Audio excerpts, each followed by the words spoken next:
திருநீரில் மறந்திருக்கு தெரியுமா?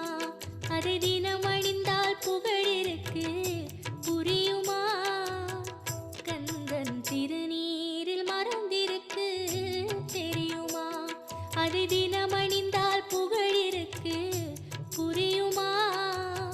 கந்தன் திருநீரில் மறந்திருக்கு தெரியுமா? நெற்றிக் கண்ணில் பிறந்தவனே தெரியுமா? அவனை சுற்றி